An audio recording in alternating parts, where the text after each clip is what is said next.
অ্যাডেনিয়ামের শেকড়ে পচন শুরু হলে গাছটি সাধারণত একা একা রিকভার করতে পারে না। থাইসকো চাঁদা প্যাচ ভ্যারাইটির এই অ্যাডেনিয়াম গাছটি আমার খুবই প্রিয়। থাই কাল্টিভাররা এই গাছটির এমন নাম দিয়েছিলেন গাছটির রাজসিক রূপ এবং ন্যাচারাল রুট ট্রেন্ড শেপের কারণে। এটির আকৃতি ছোট, কিন্তু যত বয়স হয় তত এর রূপ খুলে যায়। রুট ট্রেনিংয়ের জন্য এই গাছটি গোটা থাইল্যান্ড জুড়েই বিখ্যাত। হঠাৎ আবিষ্কার করলাম গাছটির শেকড়ে পচন লেগেছে। রুট ট্রেন্ড একটি গাছের শেকড়ে পচন লেগে গেলে গাছের সৌন্দর্যটা আর রক্ষা করা যায় না। তাছাড়া দ্রুত এই সমস্যা ছড়িয়ে পড়ে। একবার পচন শুরু হলে পুরো গাছকেই তা আক্রান্ত করে ফেলতে পারে। যদি তাৎক্ষণিকভাবে ব্যবস্থা নেওয়া না হয় তাহলে নিশ্চিত গাছটি আমাকে হারাতে হবে।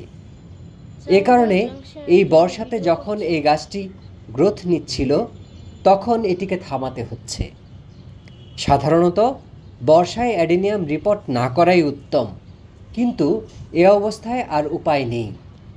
বর্ষায় শেকড়ে পচন লাগলে কি করবেন? আজকের ভিডিওতে পয়েন্ট ধরে ধরে জানাবো বিস্তারিত।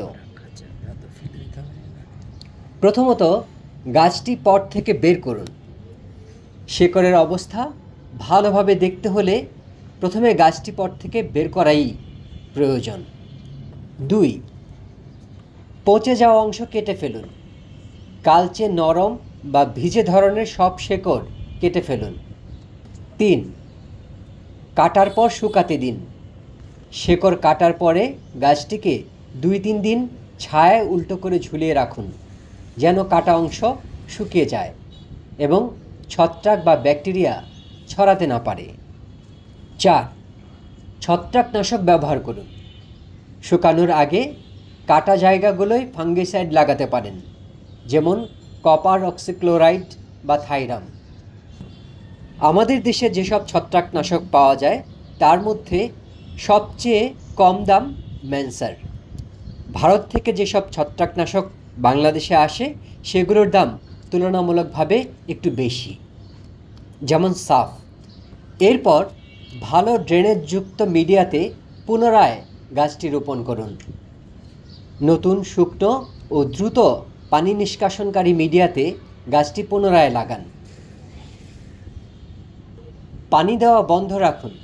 রোপণের অন্তত 5-7 দিন পানি দেবেন না। তারপর অল্প করে পানি দেওয়া শুরু করুন। রোপণের পর কিছুদিন ছায়াযুক্ত জায়গাতে গাছটিকে বিশ্রামে রাখুন। যদি পচন কাণ্ড পর্যন্ত পৌঁছে যায় তাহলে গাছ বাঁচানো অনেক কঠিন হয়ে যায়। তাই প্রাথমিক পর্যায়ে সমস্যা ধরা পড়ার সাথে সাথেই ব্যবস্থা নেওয়া উত্তম।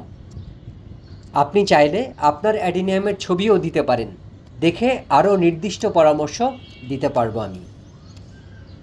সাথে থাকুন জঙ্গল জংশনের।